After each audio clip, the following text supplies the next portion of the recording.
dear students, and I welcome you back to the English online classes. As you people know that we people are going through the fourth chapter, the enemy, and basically in this chapter what we people have done till now, a very quick recall I will like to have of it, and then I'll continue with the rest of the part. And in this we people have seen that it is rendering us a moral that humanity and our honesty towards our duty is much more important than any other virtues that we possess, and it can be sometimes can contradict with the fact that patriotism can also be considered lower to humanity. uh, Duty towards humanity is much more important. And then here the story is about Dr. Sadao Hockey. He's a Japanese doctor. This story is of the time when a war was going on between Japan and America. And Dr. Sadao Hockey, who has learned medicine from America, was a famous surgeon and a scientist of his country.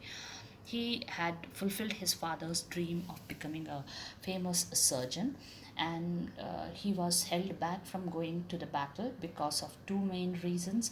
I'm going on recalling everything because, my dear students, you know that in the board examination it's not necessary that the question may come from the NCRT book only. It may come from anywhere in between, and you have to remember each and every part very thoroughly. So again, I'm going back to the same point that he was held back from going in the battle along with the troop because of two major reasons.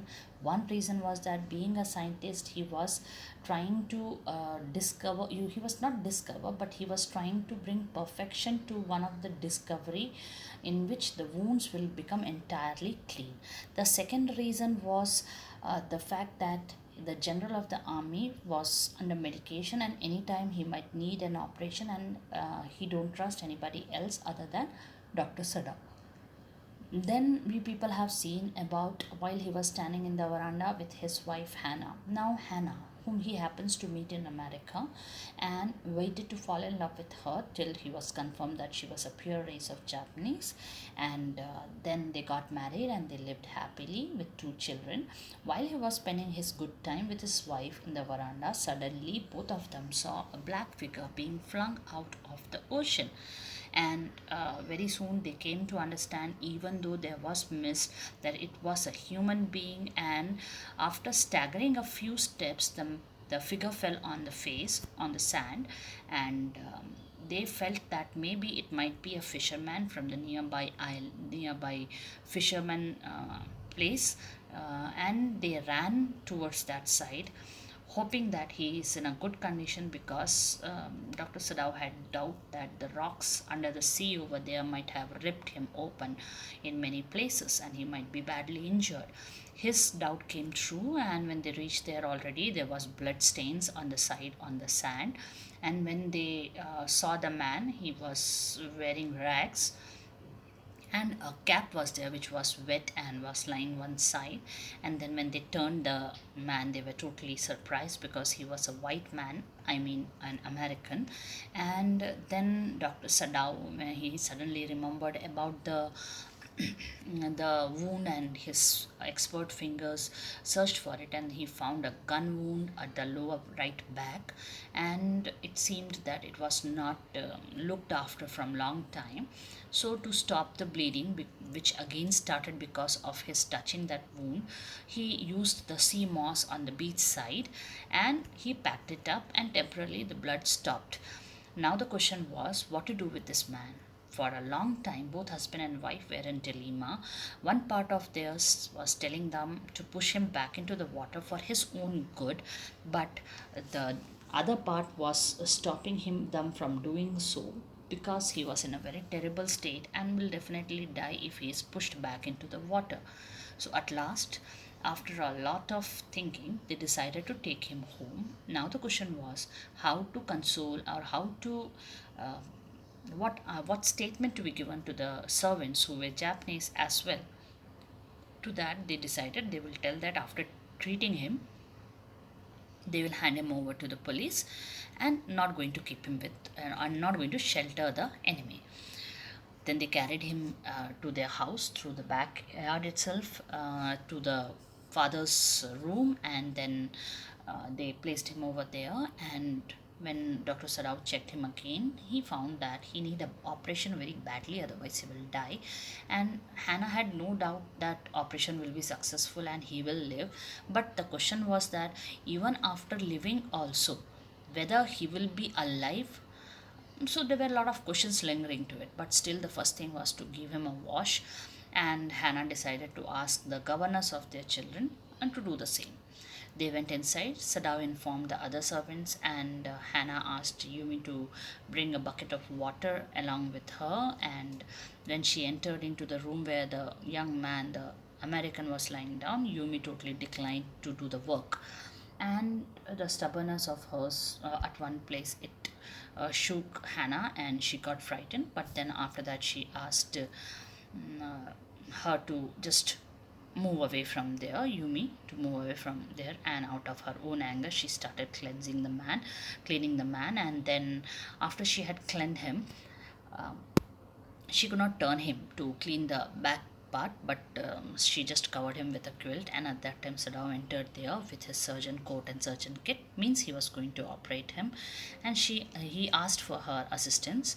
And then he started looking out for that particular bullet, because he understood that the bullet is somewhere over there inside only. Because basically, as I was saying, that basically he found that um, the as I was telling, that he was very confirmed that maybe the bullet was somewhere deep inside, because it was not superficial, it seemed, and a lot of blood loss had already taken place. And at that very moment, Hannah started feeling little odd, because she had never seen an operation and so much of blood and all those things. So she felt like retching, and because of that reason, and she ran outside because she felt like vomiting. And then he also felt irritated because he could not help his wife in this uncomfortable situation. And somehow, after she had got everything out of her stomach, she came back and he asked her to get anesthetic, to which he directed her where it was, and then asked how to use it. He asked her to saturate it and then hold it near his nose, and when, if the breathing becomes uneven, she can just move the saturated cotton from there. And then in this way it started, and suddenly his surgical instrument touched the tip of something hard, and it was obviously a bullet. And he became happy with the fact that he found the bullet, and he found it not very near to the kidney, which he was expecting. And then after this happened, with a very precise cut, incision, he had taken out the bullet from there, and the man groaned in his unconscious state. And then after that, he found that this man is going to live. He even gave him an hypodermic medicine also. And then the young man, when he woke up, he was totally surprised and shocked to see himself in a Japanese surrounding, and he became fearful. um, this one, our Hannah, she felt like consoling him, because she felt very bad that he was feeling so frightful. And then after that, she just gave him the food and all. And when Sadao came to check, he found the man trying to get up, and he shouted back at him. And when the man wanted to talk to him, to converse with him, Sadao stopped him, and he even asked him not to tell him his name until and unless he asked for it. And then looked at each other, and the boy seemed to be little like frightful. And then our Hannah, she asked Sadao that what is the reason that they both are behaving so differently, and why not like Japanese. And then she said about the servants and their doubts, that he don't want to hand him over to the Japanese police, because he had stayed in America for a long time. But for that, Sadao got angry. And then this thing started growing, and the servants started talking a lot, and especially in the presence of Hannah, they wanted Hannah to hear all the things. And then after that, the this Sadao, he had written all the report. After seeing the wound for a few days, he had written the entire report to be submitted to the chief of the police. And then on the seventh day, from the 21st day of February, two things happened, as I have mentioned. And my dear students, again I'm reminding you, when I put a stress on all those things, please pay more attention to it. From the 21st day of February, two things happened in the household. First one was all the servants, they left the work, and Hannah was left all alone with the household work and things. And the second thing that happened was a messenger reached at their doorstep to call Dr. Sadao, for which Hannah got frightened, thinking that the servants, after leaving, had complained about the entire issue, and the messenger came to arrest Dr. Sadao. And this thing happened, and Dr. Sadao, he thought that maybe this is something that has to be reported at this earliest, so that Hannah can have some peace of mind. And then we came across the conversation between Dr. Sadao and the general, and we have seen that the general seems to be a little selfish, not that dutiful, because he didn't want to report about the entire matter, because he knew that then after that maybe Dr. Sadao will be condemned as a traitor, and he might be arrested and put behind the bars. But General knew very well that he needed him very badly right now. He was the only surgeon he could trust his life onto, and because of that reason, he just wanted to make sure that nothing happens to Dr. Sadao. And he gave a suggestion to Dr. Sadao that he will send some private assassins who will kill that man, and for that he has to keep his back partition open, so they will come and they will kill him. And they are very expert, they can kill with inward bleeding, and even they can dispose the body also. Dr. Sadao, who had saved that life, was not intended in doing it, but still he was left with no option, but he had to do the same thing, especially for Hannah. And then when he reached home, he went to the American's room, and he found him standing on his feet, all happy that he was strong enough. And there was a conversation between the two, in which he was going on thanking Dr. Sadao, to which Dr. Sadao said nothing. Poor Dr. Sadao, after saving the life, he went there, and to save his family, he had to be a part of his assassin. And then after he said to him that you may go to bed now, he went to the bed, and wishing him good night, he went to the bed. This is what we people have done in the previous videos, and now let's see further. Sadao slept badly that night. Time and time again he woke, thinking he heard the rustling of footsteps, the sound of a twig broken, or a stone displaced in the garden, a noise such as men might make who carried a burden. See, my dear students, this is natural process that happens with human beings. That is, when they are having something in their mind, it goes on like a film in their subconscious mind also. That particular night when Sadao went to sleep, now this is the first night, okay, after meeting the general. That night when he went to sleep, he had a very bad sleep. Again and again in his sleep, he used to hear some noise, and he used to wake up, and it was like rustling of footsteps, means when someone is walking on a place where pebbles, stones are there, or otherwise when a branch of the tree or twig, it comes under the feet, and it when branch of tree, dried one, when comes under the feet, it breaks now and creates a noise. That kind of noise is been mentioned here, that a twig broken under uh, the leg, or otherwise a stone displaced in the garden, means walking on the pebbles pavement, maybe a stone got kicked or something and went somewhere else, or it was a noise like 4 people are carrying something very heavy. So this is what Sadao, because that was there in his mind, that assassins are going to come, and they're going to kill him, kill the American, and take his body. So that is what he was going on thinking, and in his subconscious mind also it was there. The next morning, he made the excuse to go first into the guest room. If the American were gone, he then could simply tell Hannah that so the general had directed.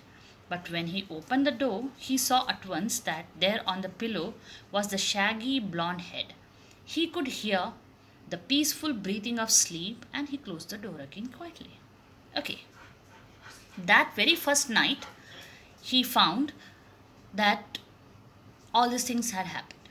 He imagined that he is being carried out of their house. And then after that, the next morning, he made sure that he should be the first one person to go there to the room of the American to check out the presence or absence of his. And he decided if he's not there, he will tell that the general had told so and so things to be done to Hannah. But when he reached, he opened the door and he found that on the pillow, the blonde head was there. The golden color, shaggy. Shaggy means like tousled, no? After sleep, and when a person get up and then the hair is not combed, then the tousled one. So the shaggy haired, blonde haired head was lying on the pillow. And he was peacefully breathing and sleeping. He closed the door again very quietly. Okay. The first night, the next morning also, moved off. He's asleep, he told Hannah. He's almost well to sleep like that. What shall we do with him? Hannah whispered her old refrain. Sadao shook his head. I must decide in a day or two, he promised. But certainly he thought the second night must be the night. There rose a wind that night, and he listened to the sounds of bending bogs and whistling partitions. Hannah woke too. Ought we not to go and close the sick man's partition? She asked. No, Sadao said. He is able now to do it for himself. But the next morning, the American was still there. Okay, first night passed away. He had a sleepless night. Now, when he came out and he said to Hannah, he's sleeping and he's sleeping very well. Hannah said that what we are going to do with him. Then Sadao said that let me decide in a day or two what to do with him. And then he thought that that particular night, the second night, will be the night when those assassins will come, kill him, murder him, and take his body and go. And that night, it was a windy night, and because the partition was open, it was making a whistling sound. Means like how you might have seen the sliding doors and all. If it is open and if wind passes through, they make a kind of a sound, whistling type of sound, like that sort of sound. So when that sound was coming, Hannah got up and she said that, don't you think that we should go and close that partition? To that, Dr. Sadao said that no need. He is fit enough to do it himself if he wants to. Expecting that the next morning he won't be there. But the next morning, American was still there.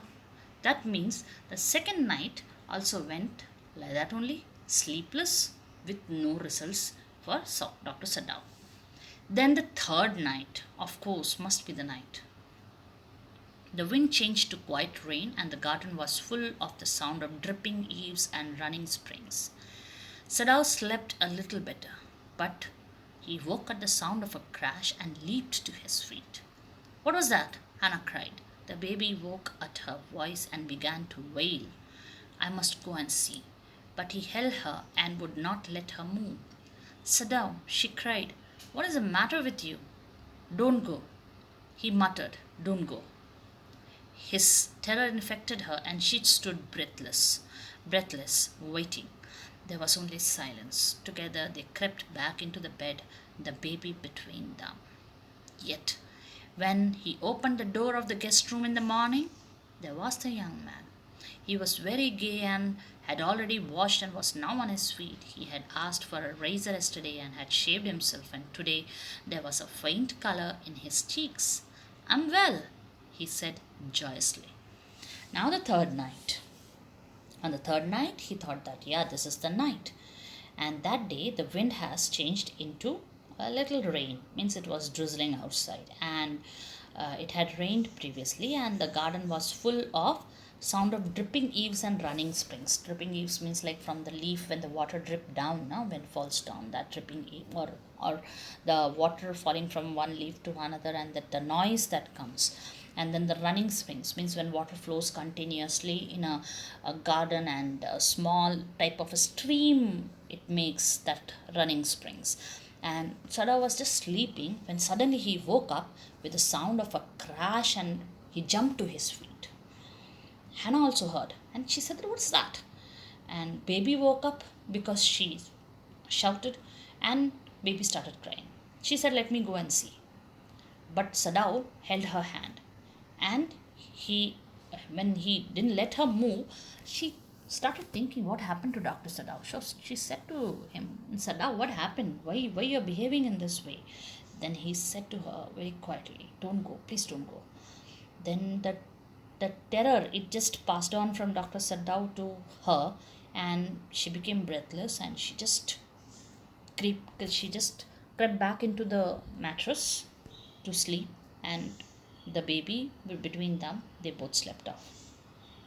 The next morning, expecting the American not to be there, he opened the door, and there the young man was. And he looked very happy, gay, and already he had a bath or something and was now on his feet. Actually, the previous evening he had asked for the razor and he had shaved himself, and because of that reason, his cheek seems to be having some color. And he said to Dr. Sada, "Oh, I'm feeling so good." Excuse me. Sadao drew his kimono around his weary body. He could not, he decided suddenly, go through another night. It was not that he cared for this young man's life. No, simply it was not worth the strain. You're well, Sadao agreed. He lowered his voice. You're so well that I think if I put my boat on the shore tonight, with food and extra clothing in it, you might be able to row to that little island not far from the coast. It is so near the coast that it has not been worth fortifying. Nobody lives on it because in storm it is submerged. But this is not the season of storm. You could live there until you saw a Korean fishing boat pass by. They pass quite near the island because the water is many fathoms deep there. The young man stared at him, slowly, comprehending. Do I have to? He asked. I think so, Sadao said gently. You understand, it is not hidden that you are here. Now, when he found on the third morning, after the third night, the next morning, he found the young man there itself. He decided that he has to do something and he cannot continue like this because it was a lot of tension. Three sleepless nights he had passed, and he cannot let that terror prevail in his house. So he thought that this man is not that much important to take so much of strain on himself. So he decided to talk to him. He spoke to him. He said, see, now you seem to be quite well. And you're so well that I will do one thing. I'll give you my boat. I'll put it on the shore tonight, and I'll put some extra food, clothing, all those things which you need in that. And what you have to do is that you have to row the boat and you have to go near that little island which is not very far away from the coast. And that island is not been boundaried also, fortifying. It's not been, you can say that, taken care of, or no security is there, because it is very near to the, not far from the coast, it's very near to the coast, so people never felt like. And nobody lives over there because when the storm comes, means high waves, water and all, when it's rainy weather and all those things, that island goes underwater. But now it is not that weather, and you have to stay there, and you have to wait for a Korean fishing boat to come near that place. And don't worry, that boat comes very near to the island because the water is many fathoms, many feet deep. You know that if the place is deeper, fishes are easily caught in those places. So you have to wait for the Korean boat to come. The young man looked at him, and while thinking, comprehending, he asked him, do I have to do this? क्या मुझे ये करना है? ज़रूरी है? To that, Sadao gently said, I think you have to, because try to understand that you are here is no longer hidden. Means it's no longer a secret. So my dear students, I'll give a pause to my teaching today, and we will continue with the next. Most probably 2 more videos will be there for me to complete this lesson, and after that we will discuss the questions which are there. And my humble request to each and every one of you that please be very attentive and be very regular with the videos. We don't know when we will be able to come back together for classroom teaching. So please go through all the videos of all the subjects thoroughly, and in my case, in my subject, if you are having any kind of doubts, please, you are free to message me. You already are having my number. You can ask me the questions which you really are having any doubts. So only message, no calls. And please don't keep any doubts within yourself. You can get it cleared through the messages. And I have seen that class 12th, not everyone is going through the videos very thoroughly, punctually. So please just make it sure that you have gone through all the videos from the first to the last. And the next, this lesson's questions, when I'll give you for the PDF I'll be sending you, that PDF I'll be giving you the portions which are deleted from your syllabus, so that you won't have any confusions with regard to it. And with regard to the writing skill, most probably I will start it somewhere in November, because not much is there in your writing skill. Maximum participant taken out, so no need to worry about it. We will complete off our lessons and all first, and then don't forget ASL is there, so very soon I'll arrange for that also if the classes don't start. Till then, goodbye and take care.